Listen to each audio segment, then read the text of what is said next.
Alright, good morning. It's 1:18 in the morning on day 79, 21st day of June. It's 36.4 degrees and I'm gonna wake up.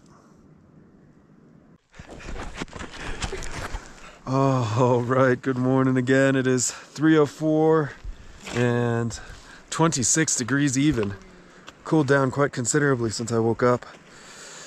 Frost set in on a lot of stuff and all this and that. Anyway, slept pretty good last night. Definitely welcome back Sierra condensation. Had a nice wet sleeping bag this morning, nice wet inside of the tent. All that, but didn't have any bears lurking around camp, at least not that we're aware of. So that's always a big win.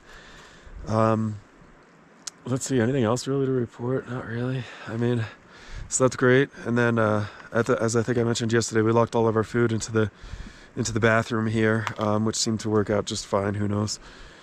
So this morning I basically broke camp, packed everything up, and then went over to the bathroom to make use of the bathroom and bring my food over and have coffee over at this lovely picnic table. So that was really cool. And now the team's just waiting for me, so I don't really have a whole lot more to talk about. We're supposed to have a couple of really interesting fords or river crossings or whatever, creek crossings, whatever in the world, a little later on today. We'll see how it goes. All right, I'll talk to you later. We've been on and off again and again. I don't know which way we're going, no control. You push me, then you pull me back in. Don't know if I can decipher how your mind works. Yeah, you leave me wondering what it's like to feel your skin. I will keep on trying till you give me a sign. Give me a sign. Oh, give me a sign. Baby, give me a sign. Just give me one more. You leave me hanging, begging for more. Think that I'm addicted to this, can't resist to be a little risky and go for it, cause I want you close. I'm so exposed when you're keeping me wondering. You know I'd do anything to be in your arms again. So give me a sign. Give me a sign. Oh, give me a sign. Baby, give me a sign. Just give me one more. Talking to you and here we go again. Staying up all night to see if you've been texting me. Where do we go from here? I wanna go all in. So give me a sign.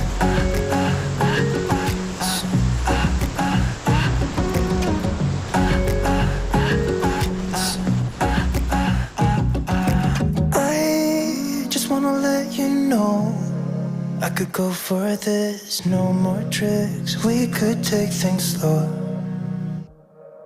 Say you think about it too.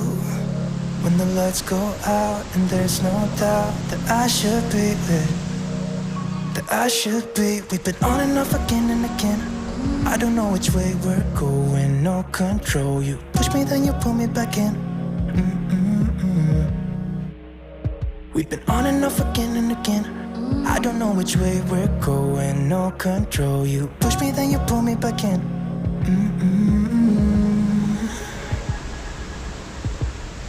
So give me a sign. Give me a sign. Oh, baby, just give me a sign. Baby, give me a sign. Just give me one more. Talking to you and here we go again. Staying up all night to see if you've been texting me. Where do we go from here? I wanna go all in. So give me a sign. Yeah. Give me a sign. Just give me a sign. Baby, give me a sign. Give me a sign. Just give me a sign. Just give me a sign. Give me a sign. Just give me a sign. All right, it's 49.6 degrees at 2:21 in the afternoon. We've reached our first somewhat dodgy crossing. Certainly not the worst thing I could imagine, but not ideal. We actually took a detour trail which led us upstream about half a mile. So this is about half a mile, I guess half a mile upstream, I should say, of where the PCT officially crosses this waterway. There was a snow bridge that I didn't like the looks of at all. So we decided to walk just a little further upstream. We found this spot where it looks like it's maybe 2 feet deep or so. maybe a touch deeper, but nice and sunny so I can see the bottom. I've already stretched out my trekking poles. I went ahead and took off my pants and my socks and my boots and my gaiters and my crampons. All that's attached to my pack. I think I'm gonna go through first. As I said, I stretched out my trekking poles, put an additional 20 centimeters of length. That way I can really kind of widen out my platform. I'm gonna face upstream and hope for the best. I'm gonna ask Rabbit if he wants to film. So.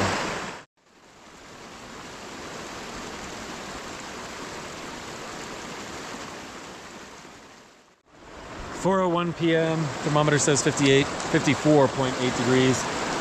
Shade's already started across Return Creek. Is the second of who knows how many allegedly tricky crossings. We've already hiked upstream quite a distance to find this spot, which looks like it'll be just about knee deep on shade. Yeah, feeling pretty good about it. The other one, by the way, was Macomb Creek, M-C-C-O-M-B, Macomb. This is Return.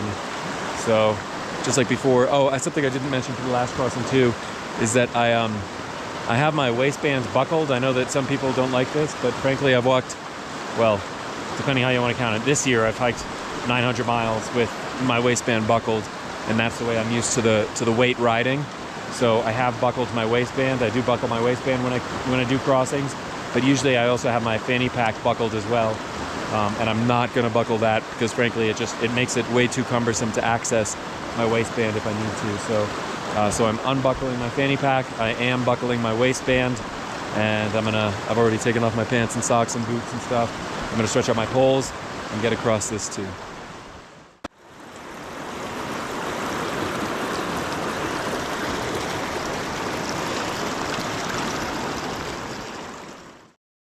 All right, it is 4:45, 55.8 degrees, and made it to home for the night at Return Creek, actually about a half mile upstream Return Creek for that crossing.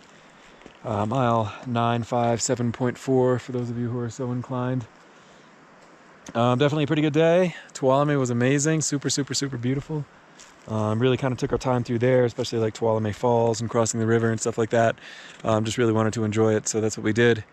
And let's see, aside from that, we did put our crampons back on after what wound up being 20 miles of trail where we didn't have crampons, which was amazing, stretching all the way back into yesterday.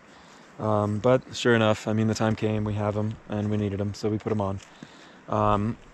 What else? I should mention also, just kind of for the record, on some of these crossings, especially in the early morning, like while it was still dark and all that, some of these like log crossings, like the water running underneath will produce sort of like a mist or spray or whatever, and so the logs will just have like a thin crust of ice around them. And so for those, we've been putting on our crampons as well, just for extra traction getting over those logs, and I think that's been really helpful. So not counting those little log crossings, it was about 20 miles without crampons, which was amazing. Aside from that, I think the water crossings went great. There were a couple of comments that this one that we just did this afternoon, Return Creek, was by the estimation of one person whose comments are quite respected, a fella called Shopper. By his reckoning, this was the worst crossing in the entire Sierra, all the way up to Sonora Pass, which is where we're headed. And if that's the case, then that's fantastic, because I mean, it's definitely kind of a bummer to have to walk half a mile upstream to find a good crossing point, especially at the end of a day that's already dragged 3 hours longer than usual for you. But if that's what you got to do, that's what you got to do. So I'd rather be tired than making my way down to Baja by way of the tributaries of the Sierra. So is what it is. Feel good about it. Everyone did great. So you guys got anything you want to add to the video at all? I don't want to. Glad to have gotten across Return Creek. Yeah.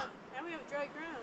Yeah, that's true. That's true. Yeah, good call. Yeah, Shade found this wonderful little patch of dry ground, so we're all pitched up on dirt, which you know we love that. So Nice dry socks. nice dry socks. Are you wringing them out? Yeah, Oh, so gross. Your socks really doing a lot. Yeah.